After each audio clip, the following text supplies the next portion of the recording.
Então vamos lá para a palavra de Deus nessa noite. Quero fazer um desafio hoje, né, para mim e para você. Mas o nosso culto hoje é um culto missionário.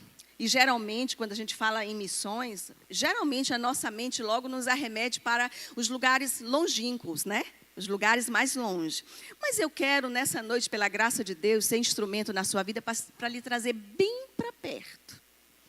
Eu quero lhe trazer assim, mas bem para perto mesmo, coladinho em você. Você vai ter a oportunidade de aprender juntamente comigo hoje à noite, a nós fazermos missões bem coladinho conosco, bem do nosso ladinho, para não ter desculpa da gente dizer, não, pastora, não dá para mim servir como missionário nessa terra. Deixa eu te falar, quando Jesus ele foi assunto aos céus, quando ele subiu, ele deixou uma ordenança para a sua igreja, deixou ou não deixou? Geralmente, a gente tem aquele entendimento, até pela própria palavra, que quando alguém está para partir, né, quando alguém está para morrer ou para ir para um outro lugar, e ele vai demorar para voltar, geralmente, quando aquela pessoa fala a última coisa, é a que ela quer que fique guardada na mente e no coração daquelas pessoas para quem ele falou. É ou não é assim? Então, Jesus morreu, ressuscitou e foi assunto aos céus e vai voltar. Amém? Só que nesse período ele deixou uma ordenança, ele deixou uma ordem. Ele disse, olha, eu quero que vocês vão. Não é só o homem, só a mulher, só o jovem, só o adolescente. Ele diz, não, todos. Todos que me conhecem, que me têm como Salvador, dou uma ordem para vocês. Não é uma opção, é uma ordem. Eu quero que vocês vão por todo mundo. E claro, se eu vou partir de onde eu estou, não é? Hoje nós vamos falar de onde estamos, mas a ordenança é que a gente vá por todo mundo e a gente pregue o evangelho. A gente batize as pessoas e ensine-os a guardar tudo daquilo que nós temos aprendido com o Senhor. Amém? Então, pegando essa deixa, eu quero ler com você 12 versículos que se encontram na carta de Paulo, no evangelho de Marcos. Eita!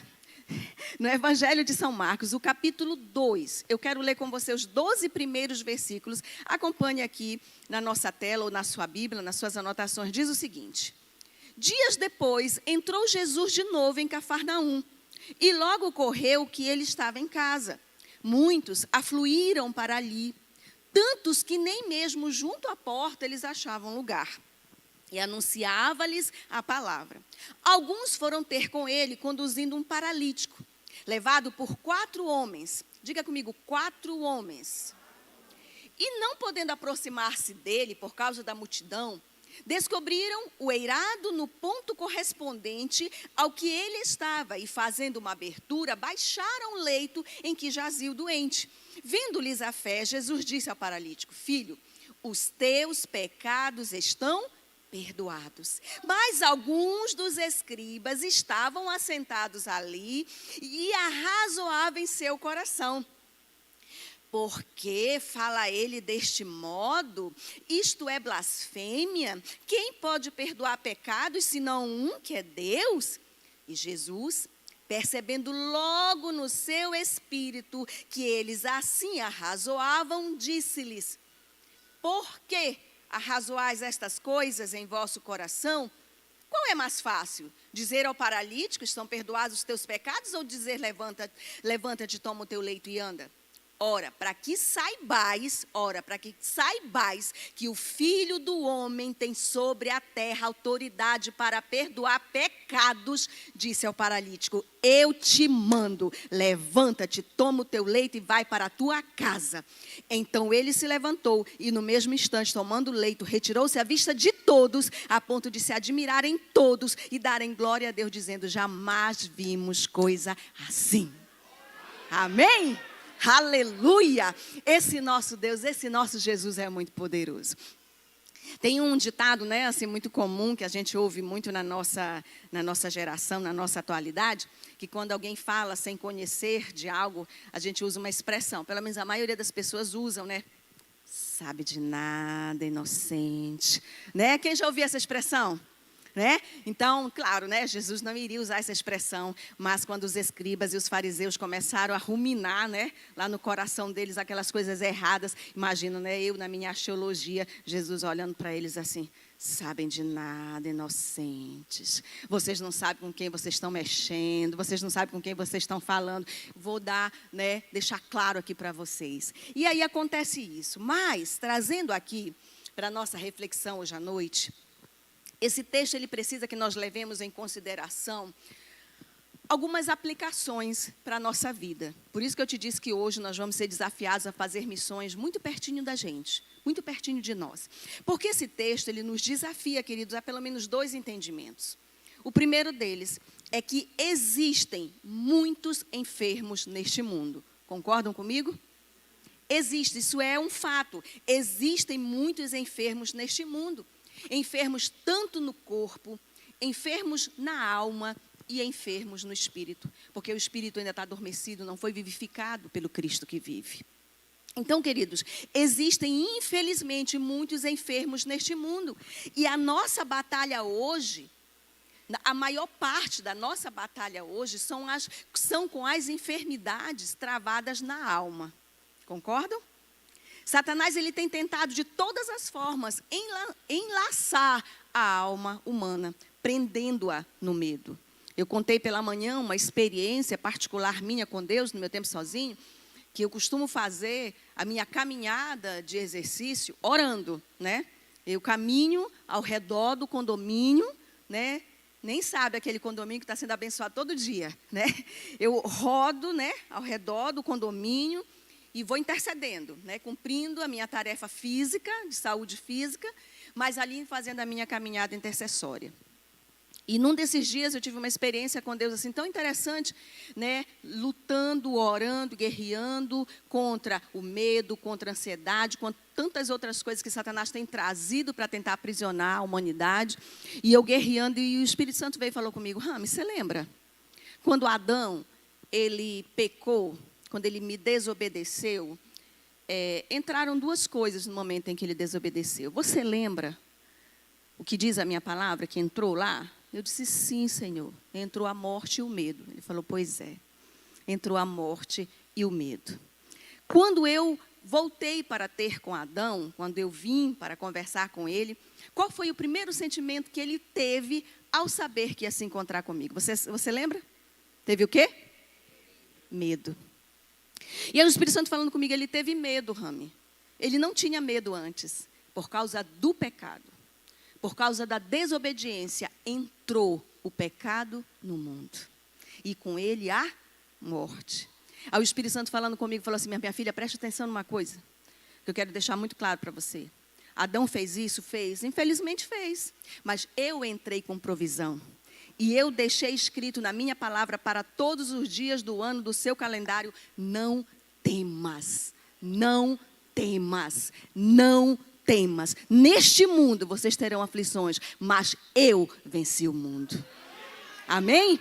Então, queridos, nós temos que trazer essas verdades tão claras na nossa mente e no nosso coração, por causa desta realidade. Existem muitos enfermos neste mundo, a semelhança deste paralítico que eu li aqui para você. A semelhança dele. E também tem muitos enfermos que estão sendo atribulados, que estão sofrendo com prisões, com cadeias na sua alma. E eles precisam, a nossa semelhança também, de libertação, de cura, precisam de salvação. Mas uma segunda realidade que esse texto nos traz é que esses muitos enfermos precisam ir até Jesus. Assim como esse paralítico precisava ir até Jesus para ser curado, para ser liberto, para ter seus pecados perdoados, esses muitos enfermos que nós acabamos de reconhecer agora, eles também precisam. Esses muitos enfermos que nós acabamos de reconhecer aqui publicamente que eles existem, eles precisam ir até Jesus. E aí começa o nosso trabalho missionário de hoje, bem pertinho de nós, né? Esses muitos enfermos, eles precisam ir até Jesus. E eu e você precisamos levar esse Jesus até eles e dizer para eles: olha, quero falar uma coisa para você. Jesus continua sendo a real solução para todo e qualquer problema. Eu não posso perder isso na minha mente, queridos. Eu tenho que entender, Jesus, ele é real e ele é a solução para todo e qualquer problema. Não tem nada que o meu e o seu Jesus não possa resolver. A única coisa que eu e você precisamos é uma atitude de fé. Simplesmente isso. Não existe, queridos, não deixe Satanás lhe enganar. Isso aqui, Jesus não dá para ele resolver. Mentira do inferno. O Jesus que eu sirvo é poderoso e fiel. A Bíblia chama ele de vencedor invicto. De um lado está escrito Rei dos Reis e do outro Senhor dos Senhores. Guerreiro invicto que nunca perdeu uma batalha. E nós não podemos nos esquecer disso. Nós precisamos apresentar esse Jesus vitorioso para a humanidade. Nós precisamos apresentar esse Jesus vitorioso para todo enfermo que nós conhecemos. E eu sei, por convicção no meu espírito, que enquanto eu prego essa palavra, Deus vai colocar algumas pessoas na sua mente e no seu coração. Vai. Vai porque Ele não te chamou aqui essa noite à toa. Pessoas vão ser desacorrentadas por causa da sua intercessão. Pessoas vão ser desacorrentadas porque você vai trazer daqui a pouco elas pela fé de joelho aqui na frente. Amém? Então, queridos, nós precisamos entender, nós estamos num culto missionário e o culto e a vida missionária começa com os nossos, com aqueles que estão do nosso lado. Sinceramente, me responda não com voz, mas me responda só levantando a sua mão. Quem sinceramente reconhece que você tem amigos na sua vida, além de mim? Viu só? Quantos aqui têm parentes? Levante a mão, além de mim. Alguns não levantaram, eu acho que vivem só, mas tá bom, né? Todo mundo vai ter que levantar. Porque senão você não mora nessa terra, se você não levantar. Quantos aqui têm vizinhos, além de mim? Graças a Deus, aleluia, né? Queridos, todos nós temos amigos, nós temos familiares, nós temos vizinhos, nós temos colegas, pessoas que são próximas a nós, que estão aqui coladinho. Pessoas que o Alexandre tem acesso, não são as mesmas pessoas que eu tenho acesso. Concordam? Eu não trabalho com as mesmas pessoas que o Alexandre trabalha. O Alexandre não trabalha com as mesmas pessoas que eu trabalho. Eu não trabalho com as mesmas pessoas que você trabalha. Então, por que será que Deus colocou você lá? Já parou para pensar nisso? Já parou para pensar por que Deus colocou você nessa escola, nessa empresa, nesse lugar, com acesso a essas pessoas? Porque Ele quer que você seja a boca de Deus naquele lugar onde você está. Entende, queridos? Então, eu preciso compreender essa verdade, eu preciso entender isso. E eu quero te perguntar, você tem consciência dessa verdade? Tem consciência disso? Mas eu quero te dizer também que a maioria dos enfermos que caminham ao nosso lado, nem sempre eles têm a consciência de que eles estão doentes. Nem sempre eles têm a consciência de que eles precisam de cura. Alguns têm. E às vezes chegam até desesperados com a gente pedindo ajuda. É ou não é verdade? Mas alguns não têm. E aí precisa que a gente venha, que a gente intervenha, que a gente age. Eu quero chamar sua atenção. São enfermos que mesmo querendo e precisando, eles não conseguem ir até Jesus sozinhos. Eles precisam de mim, eles precisam de você. Assim como esse paralítico, ele precisou desses 4 amigos. Por que eu pedi para você dizer 4 amigos? Porque esses 4 amigos, cada um precisava segurar nos 4 lados. Não dava para ser 2, não dava para ser 3, tinha que ser 4. Eu não sei quantas pessoas os seus amigos estão precisando, mas uma coisa é certa, um dos 4 é você. Um dos 4 é você e não tem para onde ir. Entende, queridos? Então eu preciso entender, eles precisam da nossa ajuda de forma urgente. E eu quero falar algumas coisinhas aqui para você chamar a sua atenção para esse texto. Existem verdadeiros filhos de Deus que amam esses enfermos e que estão dispostos a levá-los até Jesus. Olha o que diz o versículo 13. Versículo 3 diz assim: alguns foram ter com ele, conduzindo um paralítico levado por 4 homens. Como eu te falei, eu não sei quantas pessoas, as pessoas que estão necessitando de você, precisam para o milagre acontecer, mas você é uma delas. Você é uma dessas pessoas. E o texto diz que esses amigos, eles tomaram a iniciativa. Eles foram, eles se decidiram que, de fato, eu e você sejamos esses verdadeiros filhos de Deus, que amam esses enfermos e estão dispostos a levá-los até Jesus. Amém? Mas uma outra coisa que eu quero chamar a sua atenção é que esses amigos, eles estão dispostos a pagar um preço para que esses enfermos cheguem até Jesus. Olha o versículo 4. E não podendo aproximar-se dele por causa da multidão, descobriram o eirado no ponto correspondente ao que ele estava, e fazendo uma abertura, baixaram o leito em que jazia o doente. Eu fico imaginando, eu sou meio de navegar assim na palavra, eu gosto de me envolver com o texto, acho que é coisa de professor, interpretação de texto, parece que nos persegue, então eu gosto de viver, e eu fico imaginando aqueles amigos agoniados, pensando o que a gente vai fazer, o que a gente pode fazer para ajudar o fulano. O texto não dá o nome deste homem. Deixa eu falar uma coisa para você. Quando você gosta realmente de alguém, e aquela pessoa está passando por uma necessidade, você não se sente movido em ajudar? É ou não é assim? É assim, isso é da nossa natureza, graças a Deus. Então eu imagino que aqueles amigos verdadeiros, eles estavam agoniados. Eles queriam achar uma solução para ajudar aquele amigo deles. E souberam, o texto diz, Jesus entrou em Cafarnaum, ele está em casa. Ouvimos falar que Jesus cura, vamos levar o nosso amigo lá. Só que quando eles chegaram lá, eles esbarraram com uma multidão, diz o texto, que nem na porta eles podiam se aproximar. Eles pensaram, rapaz, como que nós vamos entrar com ele pela porta? Não tem como. Imagino que eles devem ter tentado uma janela, porque é o logo que vem na cabeça. Se a gente não consegue entrar por uma porta, a gente entra por uma janela.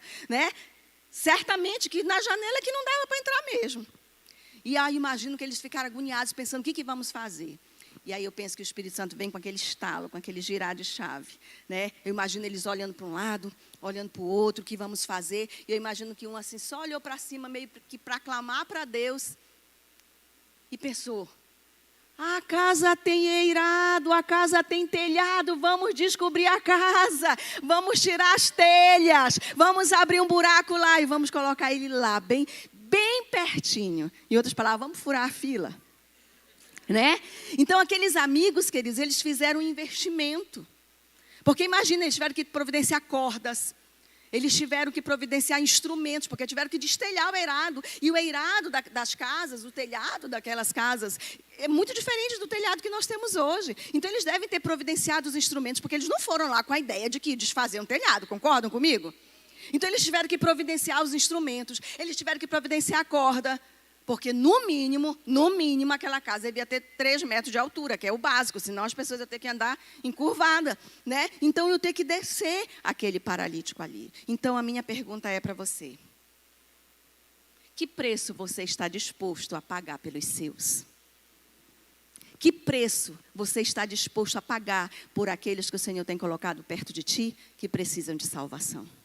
Talvez, para aqueles 4 amigos, o texto já diz, mas para você, será que você precisa pagar o preço da intercessão? Você precisa interceder fervorosamente pelos seus amigos, familiares, parentes, pessoas próximas que estão enfermas no seu espírito, na alma e no seu corpo? Será que você precisa ir até eles, porque eles não estão morando bem pertinho de você? Talvez eles estão num bairro distante, ou talvez eles estejam em outra cidade, e o Espírito Santo tem queimado no seu coração para você ir lá, e você tem protelado para não ir? Será que você tem que pagar o preço da persistência, porque você está orando, mas ainda não viu o milagre acontecer, e você precisa ser persistente? Será que o preço que você precisa pagar é o preço de pagar algo para eles? Será que eles precisam de um exame? Será que eles precisam de um tratamento médico? Será que eles precisam de uma internação? Será que eles precisam de alguma coisa que vai mostrar o seu coração generoso para eles? E o Cristo que vive em você? Será que o preço que você tem que pagar é porque você precisa comprar algo específico? Naquele dia, aqueles homens precisaram comprar uma coisa específica, cordas, para descer aquele amigo deles. O que será que os seus amigos precisam? O que será que os seus familiares precisam? Uma coisa eu lhe garanto, para mim Deus não vai dizer. Ele vai dizer dos meus, ele vai dizer para você dos seus. Amém? Isso é muito certo. Então, talvez eu e você precisemos produzir alguma coisa. Mas o certo é, esses 4 amigos pagaram o preço. E nós também vamos ter que pagar o preço necessário pelo resgate dos nossos. E ainda, no versículo 5, olha o que diz o versículo 5.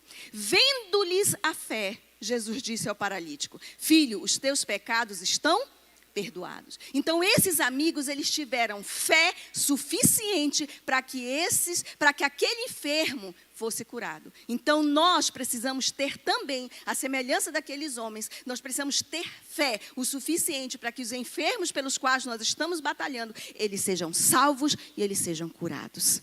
Porque Jesus ele não cita a fé daquele homem. Eu não estou dizendo aqui que ele não tinha fé, mas Jesus não cita a fé. Jesus vê a fé dos seus 4 amigos. Jesus vê o posicionamento desses 4 amigos. Então, uma coisa eu lhe garanto. Provavelmente, o milagre dessa pessoa que Deus já começou a colocar aí, talvez é mais de uma. Isso eu tenho certeza que já colocou aí. Talvez, provavelmente, Jesus não está esperando a mobilização daquela pessoa, está esperando a sua. Está esperando que você se levante, que você se posicione. Como eu digo para as pessoas, que você tome juízo. Né? Você tome juízo, que você se posicione e você faça. Não pense que o Espírito Santo trouxe eu e você aqui hoje à noite em vão. Mas não pense isso. Sabe por quê? Porque Ele quer desacorrentar pessoas e Ele está contando com as suas mãos. Amém? Então, queridos, é tão importante. Ele disse, olha, vendo-lhes a fé.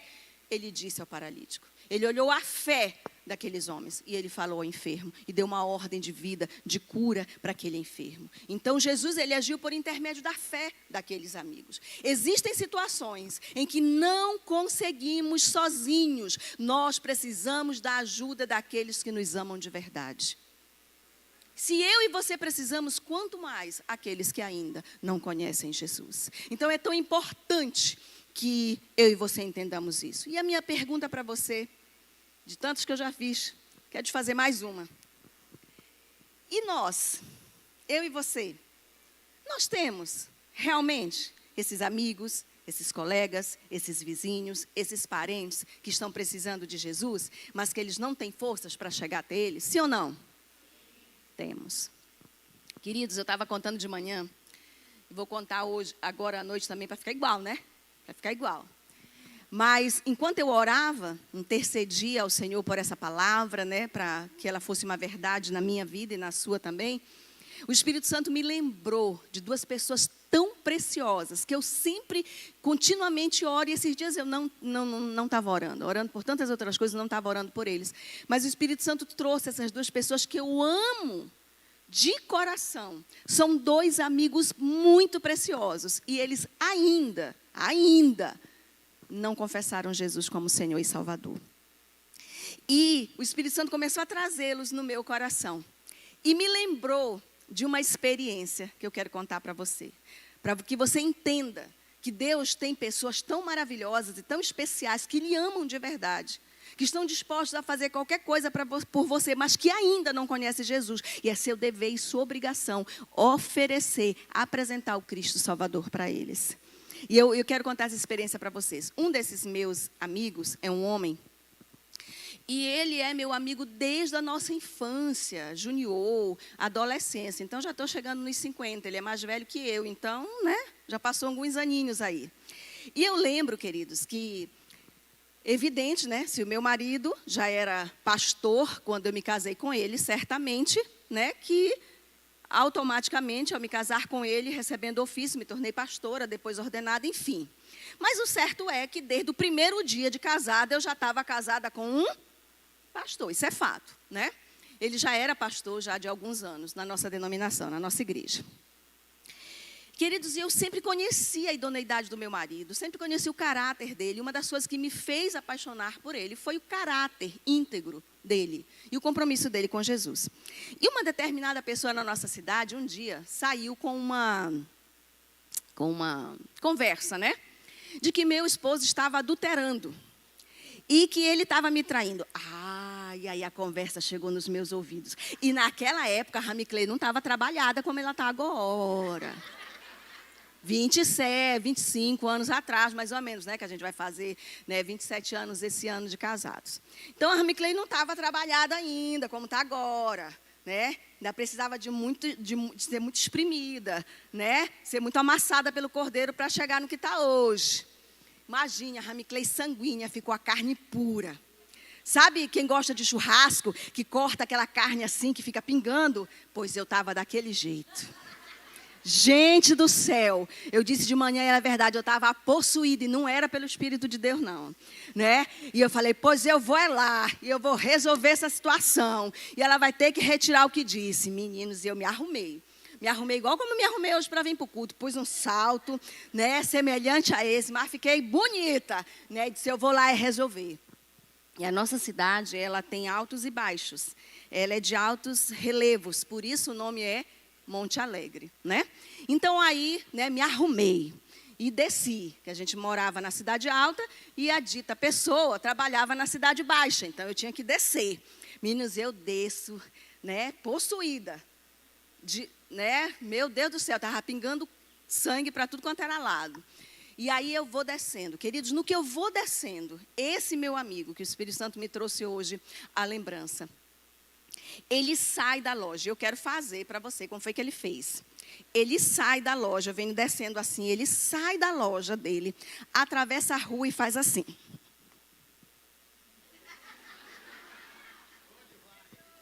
E eu vinha bem na frente dele, ele com um sorrisão, as pernas e os braços, né? Não dá para abrir mais porque é da saia, né? E abrindo assim, eu falei, sai da frente. Sai da frente que eu quero resolver uma situação, sai da frente. Aí ele falou, para onde tu vai, mulher, tão bonita desse jeito? Falei, sai da frente que eu vou resolver uma situação que eu estou muito aborrecida. E ele, desde a nossa infância e adolescência, ele tinha uma mania, né? Ele pegava assim na minha cintura, quando eu estava tendo algum comportamento errado, ele me posicionava, me olhava nos olhos e dava uma palavra de comando. E aí ele me pegou assim pela cintura e falou, Rami, que isso? Falou, Rami, você não é assim. Aí já veio o Espírito Santo. Eu crente, possuída da carne, e o meu amigo não crente, possuído pelo Espírito. Falei, meu Senhor do céu, né? E aí ele pegou e falou assim, não, Rami, não, calma aí.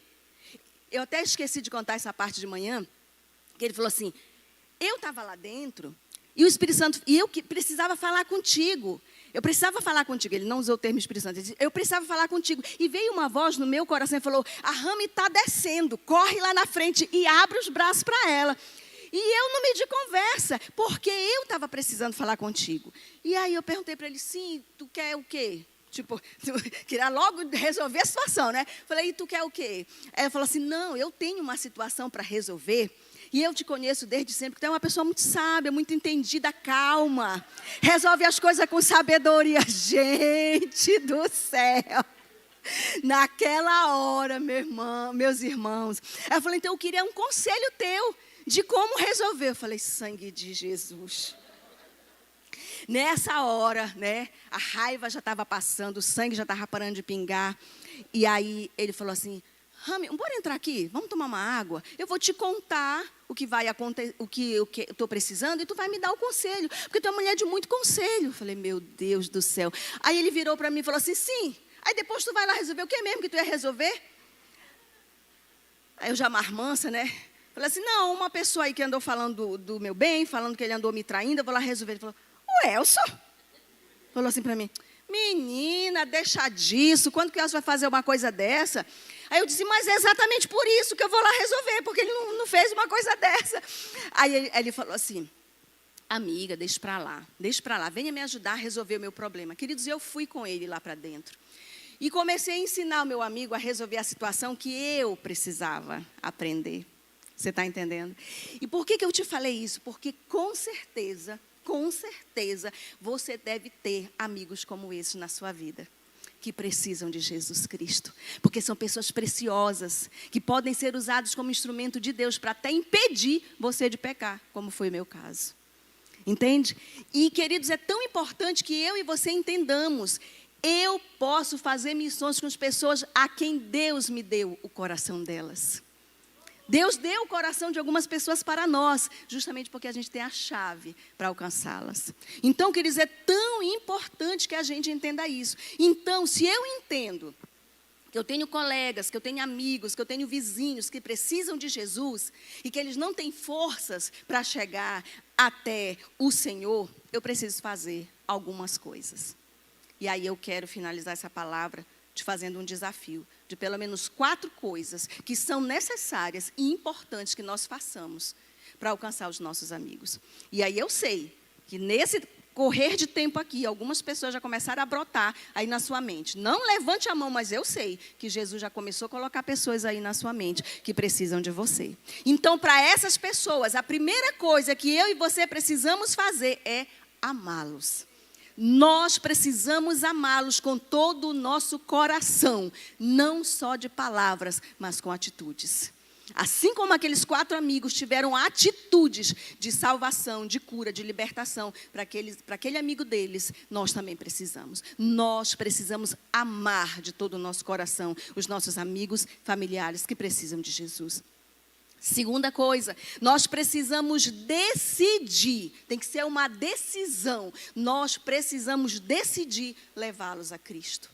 Nós precisamos tomar esse posicionamento, nós precisamos que o nosso coração seja cheio de compaixão. Nós precisamos que a compaixão ela seja gerada dentro de nós por esses nossos amigos. E nós não devemos querer menos que a salvação e o céu para eles. Queridos, nós não podemos abrir mão daqueles que o Senhor tem nos confiado. Queridos, todo dia, infelizmente, porque a morte entrou no mundo por causa do pecado, todo dia pessoas morrem.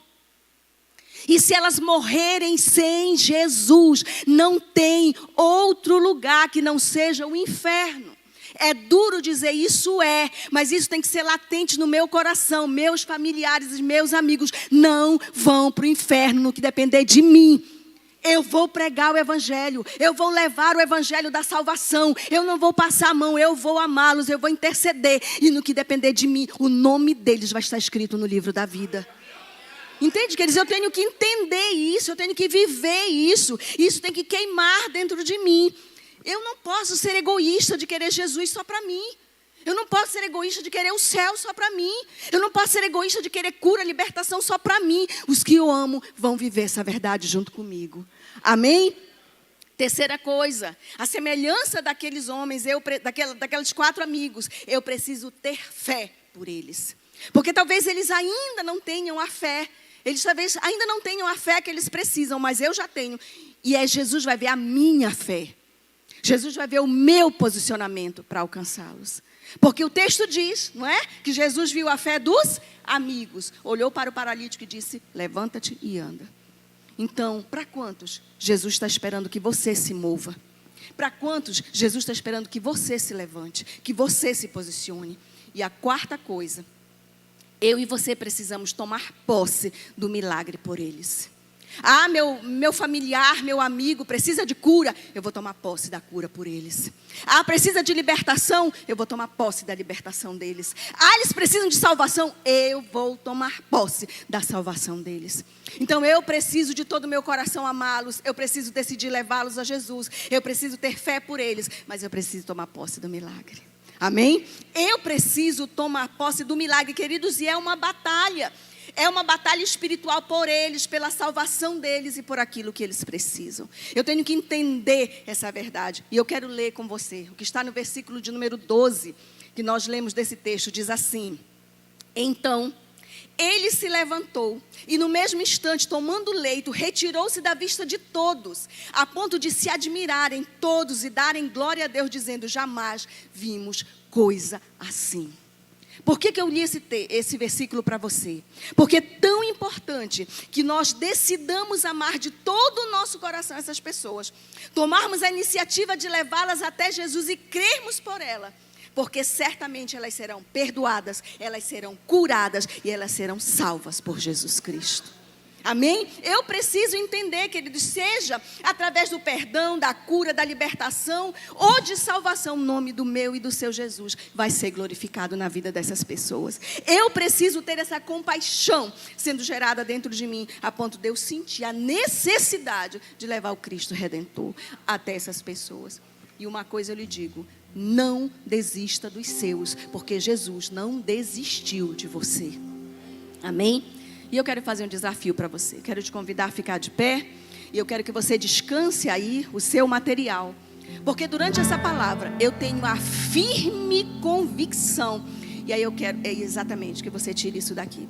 Eu tenho a firme convicção no meu espírito, que enquanto eu pregava essa palavra, o Espírito Santo colocou uma ou mais pessoas no seu coração. E aí eu quero fazer um ato de fé com você. Eu quero fazer um ato profético, um ato de fé. Essas pessoas provavelmente elas não estão aqui agora com você, mas elas estão na sua mente e elas estão no seu coração. Então você vai trazê-las até o altar e colocá-las de joelho por intermédio da sua vida. Então, se Deus colocou pessoas no seu coração que precisam de resgate, que precisam de cura, que precisam de salvação, e o nome delas está bem claro, bem fresquinho aí na sua mente, no seu coração, eu quero te convidar para você vir aqui na frente. E eu quero que você fique de joelho, você vai chamar o nome delas. Quero que você encha ali, quero que você encha aqui, encha ali do lado, encha os corredores. Mas nós não vamos deixar essas pessoas irem para o inferno. Você vai dobrar os seus joelhos pela fé, porque pela fé é o joelho delas que está se dobrando aí. Não importa se é seu pai, sua mãe, seu cônjuge, seus filhos, amigos, parentes. Pela fé é o joelho delas que está se dobrando aqui na frente, no lugar dos seus. Vem, Espírito Santo de Deus, hoje é noite de salvação.